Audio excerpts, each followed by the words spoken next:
Well, thanks for coming on. I appreciate it. Did some research on yourself, managing partner at Bread and Butter Ventures, based out of Minneapolis, Minnesota.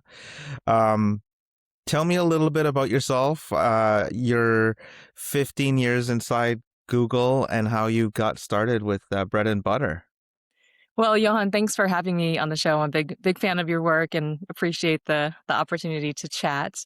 And yes, as you said, so my name's Mary Grove. I am managing partner at Bread and Butter Ventures, and just thrilled to be, working in pursuit of building uh, a venture capital firm from the Midwest to support and invest in founders nationally in a few key sectors. And so the story of Bread and Butter and the story of how I came to the work, just to back up a bit. So my background has always been in tech and kind of early stage investing. I was really lucky to grow up in a scrappy immigrant entrepreneur family where my parents both immigrated separately from Thailand to the US in search of economic opportunity and a chance to build for the family they would go on to create and the family that they were providing for back home. And it was inspirational to grow up in this environment. My parents both had backgrounds in healthcare as well, and my mom was an operating room nurse for 25 years. My dad ran a clinic, and um, growing up in that environment too informed a lot of the work that I get to do today. So fast forward, I went to college. I studied at Stanford, and was very serendipitously in the backyard of tech in Silicon Valley at a really interesting time and a pivotal moment. So I was lucky to get to join Google right out of school, and thought I would go for 1 year on the way to law school, but that ballooned into just shy of 15 years when I Mm. left, and it was a great adventure. So really got to work on a few things from the IPO deal team when the company went public in 2004, and then worked in a team called New Business Development, helping incubate new product partnerships and work on emerging market expansion for about 7 years. And then got to help build what is called today the Google for Startups organization, which is looking at how does Google leverage its time, its talent, its technology, financial resources to really fuel the next generation of Googles to be built, launch, and grow. So that was chapter one, and really where I grew my deep love for working with very early stage companies, number one. And number two, this concept that we have an opportunity to democratize access to capital in more places and look at emerging markets, whether that's across the United States or across the world. And that has been, I'd say, a through line of the work. I love that perspective because an emerging market could be within nationally within borders of a certain country. With a country as big as the US, you could consider a state like Minnesota emerging market, right? And you don't really have to leave the borders of the country. Emerging in so many senses of the word, right? There's so much opportunity. You're absolutely right. And a lot of when I was at Google, a lot of my work was in emerging markets internationally, right? In the Middle East. I spent a lot of time there, for example, which was such a highlight. But in the US, you're right. And if you talk about the democratization of access to capital, for example, still today, 75% of venture capital dollars from a funding perspective still go to three markets: Silicon Valley, New York, and Boston. So if you look at Okay. every other ecosystem, by definition, is emerging in that sense. Yeah. And I say so with a great degree of optimism about the possibility because I chose to physically move from Silicon Valley in New York, where I'd spent 20 years, to the middle of the country and to be building our firm and our family here has just been such a wildly interesting ride. And so I'm excited to talk more about that. But our whole thesis is rooted in exactly that. It's capitalizing on these markets that are hidden, Hmm. gigantic global opportunities. You can't imagine. No, you and I are family people. You have kids, I have kids. Right. You can't imagine some of these young founders starting and raising a family in downtown San Francisco, could you? I can imagine doing it everywhere, right? But the circumstances are very different. And I think Yeah. one of the things that Minnesota too, where my chosen home state now, is consistently rated one of the top places in the country to raise a family, in fact. And there's a lot of things going for us here, but I think ultimately it's that sense of community, but from the perspective of building a company, Hmm. markets like Minnesota, and many others around the country, one of the biggest draws is the capital efficiency of building a business in a market like this, right? It's just talent is more affordable, Hmm. cost of living is more affordable, the cost of office space is more affordable. Some of the fundamental pillars of building give you a huge advantage. Now that you're seeing like a lot of the capital go to San Francisco with the AI boom, does that is that hard for you to see leaving there? And yeah, how do you make that counter case to the people and to the founders that you want to build for you? Well, I would say that it's not that the capital is leaving to go to San Francisco, it's never left San Francisco, right? It's sort of Yeah. it's been concentrated there, and you're right, a lot of the new funds that are emerging are, AI-focused funds.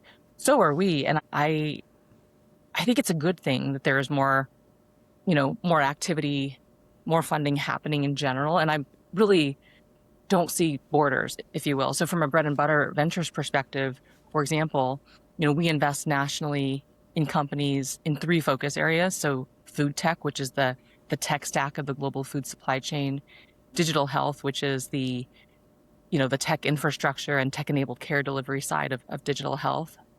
And then the third is vertical SaaS. So enterprise SaaS more broadly, especially focused on supply chain, manufacturing, future of work. And the reason we've chosen those three sectors, one, it maps to our team's expertise and backgrounds, but two, I think equally important point, it maps to the enterprise backbone in Minnesota, which before I moved here, I really didn't know. Minnesota is home to the highest concentration of Fortune 500 companies per capita in the nation, and companies that you know and are really familiar with, ranging from Ecolab, Cargill, General Mills, Target, 3M, Mayo Clinic, Hormel. You think about Securian Financial, all headquartered here, right? Hmm. Global companies, but headquartered here. We have an unfair advantage in helping companies access market, go to market more quickly by leveraging that. So my counter argument or my pitch, if you will, when we're talking with founders or talking with LPs about investing in the firm, in the funds, it's that we really aren't trying to replicate Silicon Valley and build the next Silicon Valley. We are trying to build in the heart of America, in the middle of the country, Hmm. in these durable, built to last industries from the ground floor. And it makes Right. total sense to me having seen both. And I have no anti Silicon Valley sentiment. I absolutely love it. I grew up there professionally, and I think there's so much merit to it. And equally, I think there's so much merit, just to speak to our own state now, to building unique moats and unique advantages in ecosystems like the Midwest. One of the moats that I see right away is that your go-to-market strategy, because of the connected network that you have in the Midwest there with those big companies, you could really take innovative technology and find a market really instantaneously if you have a good network, right? Am I wrong on that?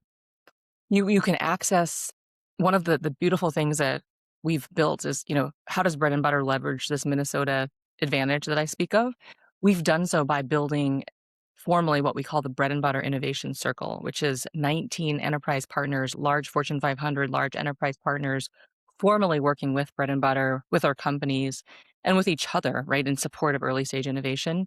And you're absolutely right, Johan, that the flywheel of getting insights from industries, getting top-down insights on what are their strategic priorities, pain points, what's around the corner, marry that with bottoms-up trends on what are we seeing? We're seeing 2,500 deals top of funnel per year. We're really being able to aggregate themes around what's the pulse right now from the ground Hmm. floor, in both directions. So, for example, in healthcare, thinking about, um, the urban rural access challenge, thinking about how to enable care delivery at high quality for more people in more places, thinking through remote patient monitoring, chronic care management has been a huge topic. For example, food as medicine and addressing long-term health through food at the core is another big theme that's emerging. We're seeing that both from the healthcare side and from the big enterprise side on the food side, which is really interesting. From a supply chain perspective, we're seeing tremendous use cases for leveraging AI to do Hmm. everything from forecast planning to demand planning to responding to RFPs to managing, customer contracts. And a lot of the automation that we've been talking about for years is really kicking in, but we're able to access from, level zero, if you will, from the ground floor, much more quickly, no matter where the companies are based. Being able to work with the corporations here is a big, big advantage. Yeah, and it's like having pragmatic use cases. It's there was a meme that I saw. It was Canada specific, but the the Alberta, part of it was very uh thinking about profit and an actual business, whereas the coasts were more up in the sky, um, with weird use cases. But in the Midwest, it kind of mirrors that to the Alberta approach. It's like it's very pragmatic. You have businesses that are real businesses with real global markets. And if you can apply your latest and greatest tech there, like that is the use case that's going to scale, right? And it's real people solving real problems in tangible industries, Yeah. often bootstrapped because they have had to. And so you can find these very generational profitable businesses building in steel manufacturing, for example. Hmm. And, you know, it feels like the best kept secret, but it is really the through line of those bread and butter, if you will, sectors of the modern economy. And we have seen so much trying to build this permeable membrane between these titans of industry and the emerging tech in their verticals. I'll give you, a recent example of how we have worked with industry. We we just led the round of our newest healthcare investment, a really exciting company called Q Rounds that happens to be based in Minnesota, and they've built a communication platform that is utilized in hospital settings to do two things. One, it optimizes the physician queue of inpatient rounds when the doctor does the rounds in the morning. And at two, it answers that ever important age old question, when will the doctor be here for the family? So providing time transparency of, okay, Mary's in the queue for 9:45 is her rounding time. Do you, as my family member, want to RSVP to join in person? Do you want to join virtually? Oh, the doctor got pulled into a meeting. Now that time is pushed out to 10:45. It's a health equity play too in terms of who has access to be at the bedside. Not everybody can be at the bedside of their loved one for, let's say, a month. And so it actually allows family members to join and provides real-time language support if that's needed. And so we talk about the workflow optimization on the one hand, it's vertical SaaS, healthcare SaaS. From a patient experience perspective, it's game changing and it's super intuitive. And so with Dr. Mike Pitts, the founder and CEO of the company, we met him a few years back when it was an early idea and earlier than Brennan Butter would invest. And we stayed in touch, but they were reintroduced to us via Fairview Health System, one of our partners on the enterprise side, who had been deploying Q rounds internally for over 2 years and resurfaced it for us saying, hey, the ROI data here, the outcome data is incredibly compelling. It's worth, taking a look as they think about their round of funding. So we ended up reconnecting, being blown away by what they're building and led their seed round earlier this year. So as an example of keeping that relationship and then also validating with industry early and now trying to lean in to help them scale nationally, Q rounds across the country. You have a very big insight into this. Are we in an AI bubble? Like, are we seeing valuations at the seed level too high? What do you think? I think that we are in an AI bubble, absolutely. I don't think we're near the peak of the bubble. And I think AI, in a sense, is an adjective across building companies or operating or working and adapting to this environment. So there are some pure native AI companies, absolutely. And then there is the adjective across every company, I think needs to understand where they are in the AI continuum and have a look around the corner perspective on that and being able to articulate that in sales meetings with customers, with investors, with potential investors. And the strategy can actually be we're not embracing AI. We maybe use it internally to optimize our efficiency, but we're not an AI native company.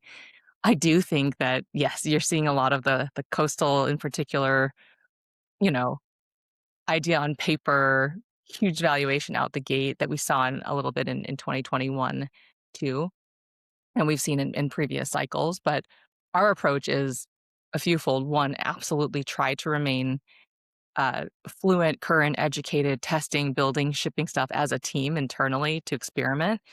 Two is trying to, you know, do lean into tech diligence too when we invest in AI companies, which we absolutely do. And then three is work with a portfolio, as I alluded to earlier, to understand what what are the AI components of their strategy, and then how does that help or hurt our pitch. And I would argue, I'm a healthcare investor where I spend most of my time investing in B2B technology that sells into health systems, health plans, provider networks.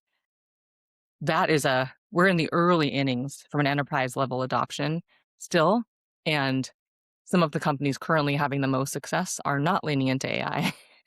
Hmm.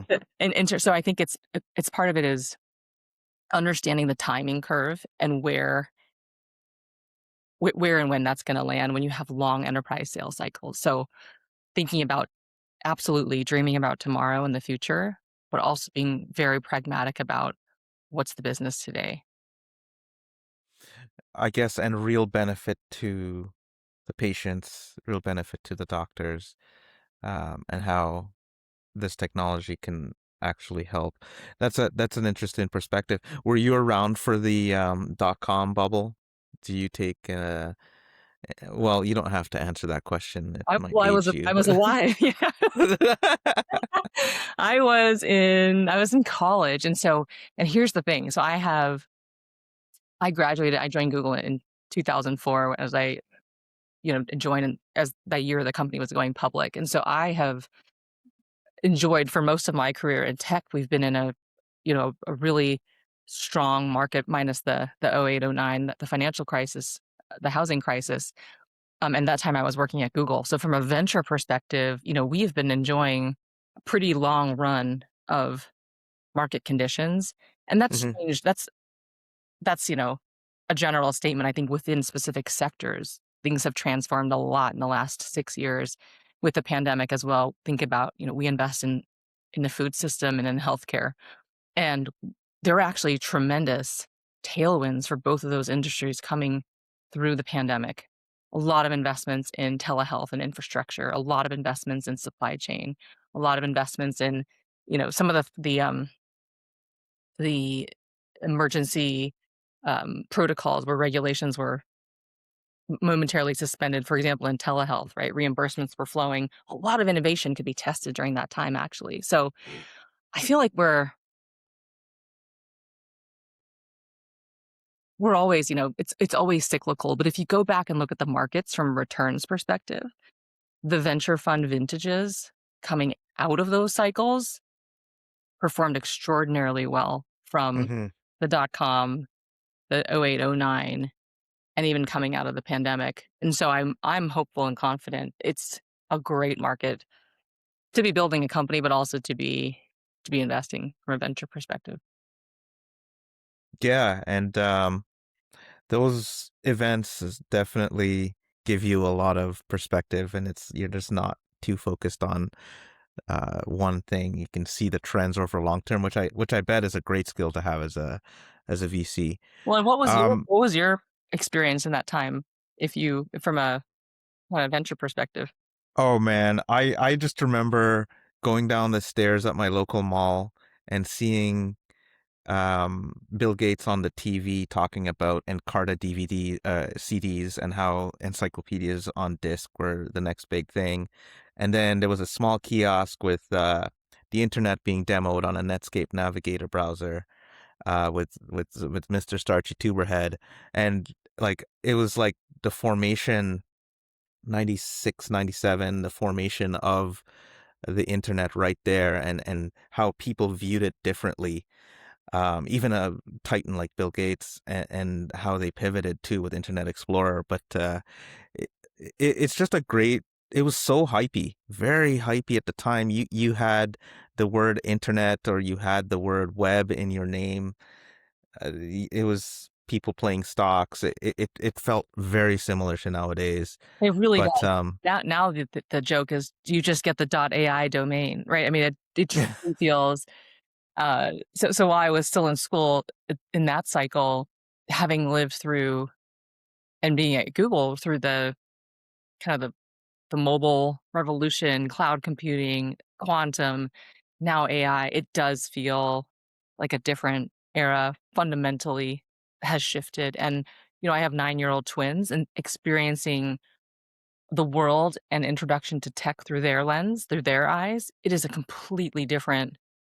I mean, it wasn't that long ago that we were in their age, and it fundamentally feels like lifetimes ago. And I think there are positives and negatives, but really just trying to, I would say, embrace, but also embrace with caution, right? We hmm much invest in tech that has human in the loop or human at the center. hmm When you speak about healthcare specifically, I fundamentally believe that the applications of AI to healthcare will be the most important Yeah. applications of our lifetime, and I'm really excited about it.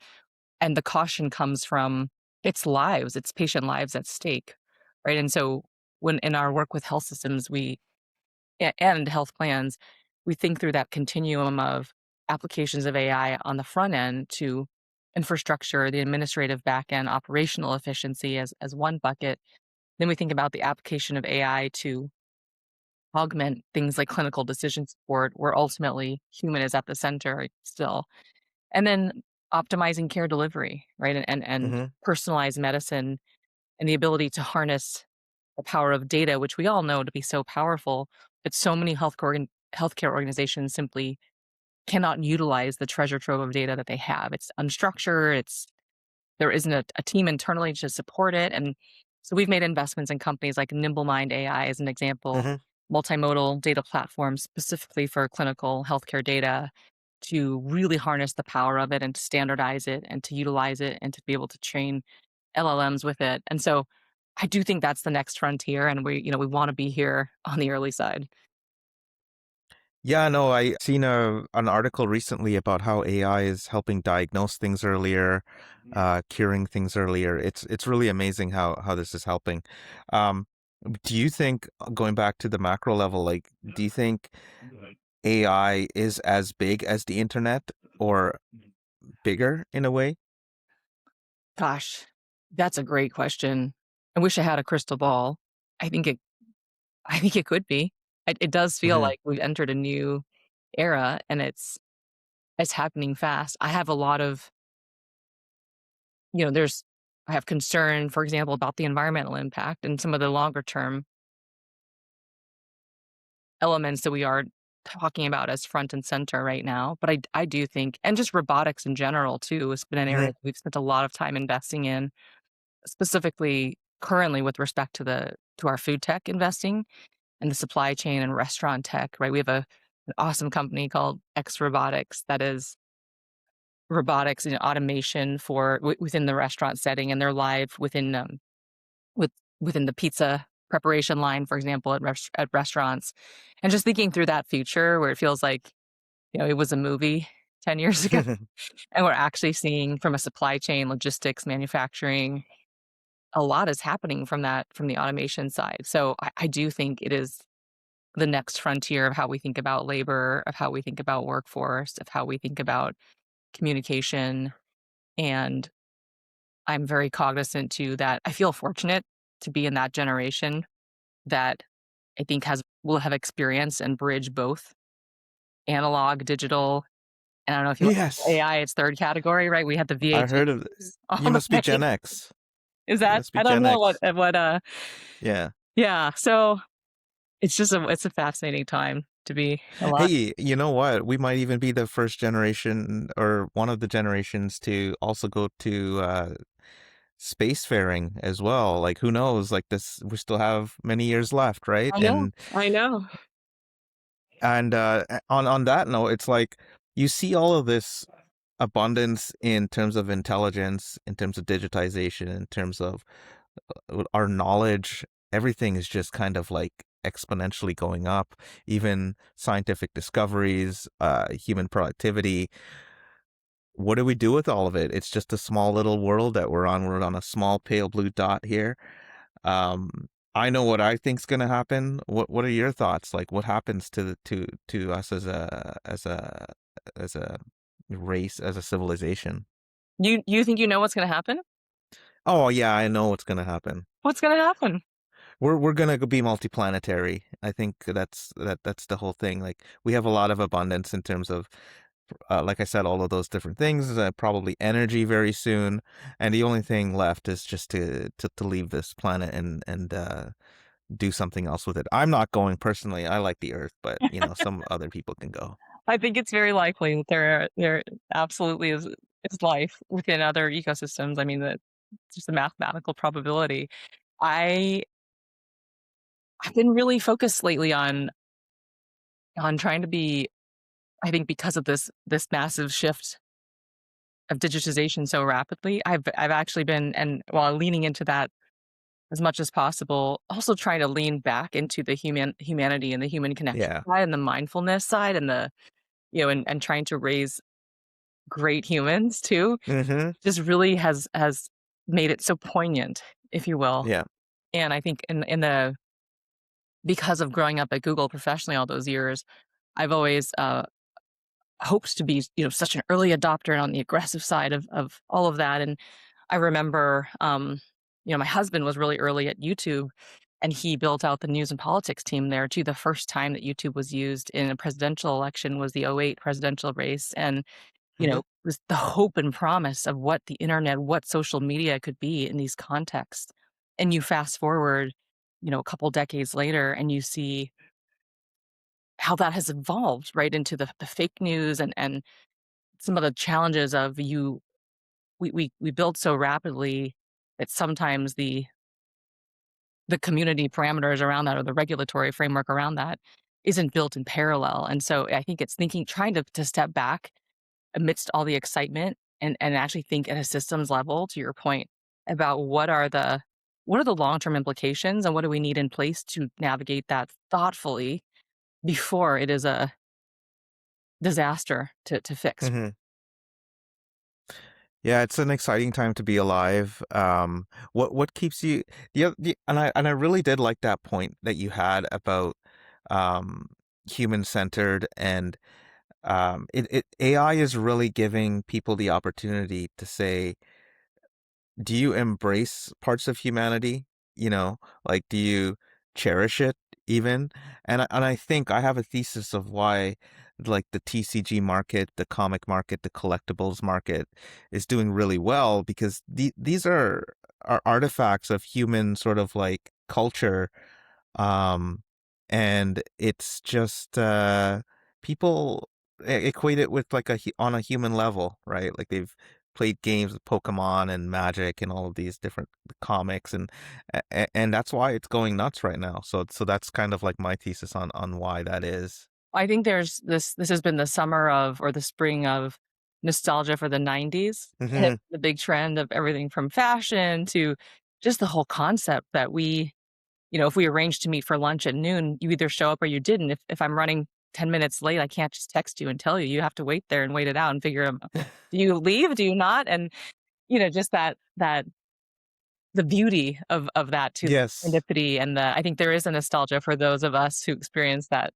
time frame. And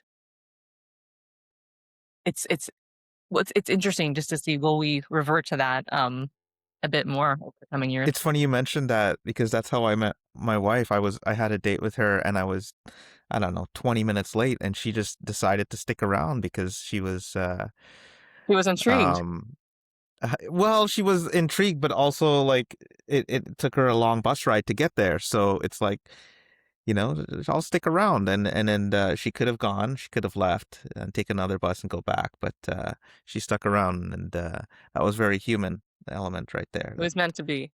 Yeah, exactly, exactly. Well, I thank you so much for coming on. The last thing I wanted to ask you on was like, you you had supported so many entrepreneurs at Google. You now have your own firm. What are you excited about moving forward and what kind of companies you're invested in? And lastly, what are some of the pains that you experience being out of major markets like you just mentioned? Sure. Some of the things I'm excited about, there's such a sense of, and the business model of venture, right, is 100%. It's financial return. We know the business model, and we're laser focused on that. And I believe I feel so fortunate that the sectors that we have chosen to invest in, that we get to invest in every day, are some of the most fundamentally important problems for humanity around the food supply chain, around healthcare, around the future of the planet. I truly feel it's a joy and a privilege and an intellectual gift, frankly, to see thousands of opportunities a year, and then ultimately to roll up the sleeves and go deep with dozens. And we have 85 companies in the portfolio currently.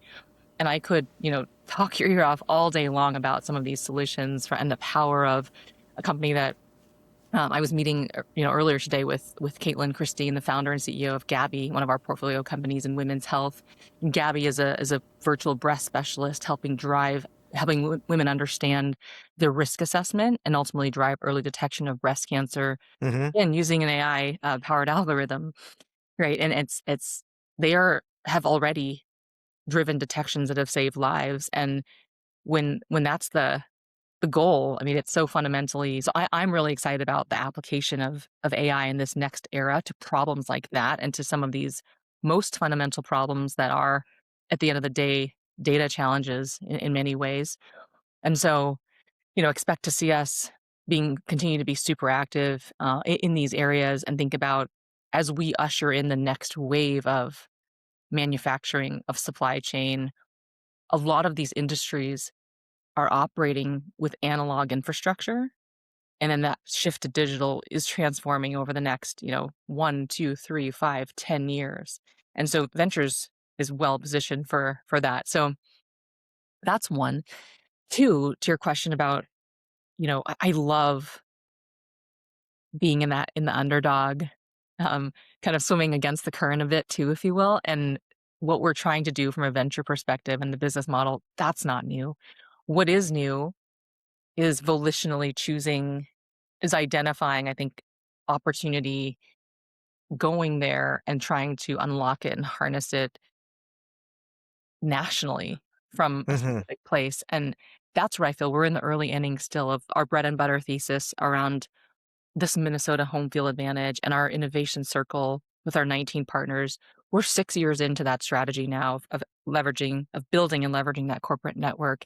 And I'm so excited because I really think that is the bread and butter, if you will, of the team and our work. It's, how do we create that flywheel back of industry, companies being built, selling into industry, exiting, doing it again. And we have the opportunity of our lifetime, and it's sitting right here. So my call to action, to folks, whether that be LP capital, founders, and an interesting stat. So we've raised, we're deploying out of our fourth fund now. Collectively, it's almost evenly split. About half our LP capital is from Minnesota-based limited Okay. partners, and about half is from coast to coast and from Boston to the Bay Area, everything in between. And I really like that, because I think that, we aren't trying to build in a silo. We aren't investing in companies only based here. We aren't investing in companies that only serve Minnesota or the Midwest market. What we are trying to do is to shine a light on these incredible opportunities. And we absolutely invest in Silicon Valley, New York, and Boston, 100%. We think that, opportunity is everywhere, and to try to build those networks of helping companies who are based in the middle of the country access capital, Hmm. access partners on the coast. It's really to build that one giant impactful ecosystem. So it's been great, but it is a challenge when there isn't the same density here. We have phenomenal Hmm. companies being built here who often will move to the coast, right, when they hit Series A or B or C. And while I think that, that has made sense historically, because you go where the capital is, I think less and less it's making sense, because investors are investing everywhere. You're making decisions virtually, you're supporting Yeah. companies virtually. It's not about the 50-mile drive radius anymore. So I'm really excited about the new frontier.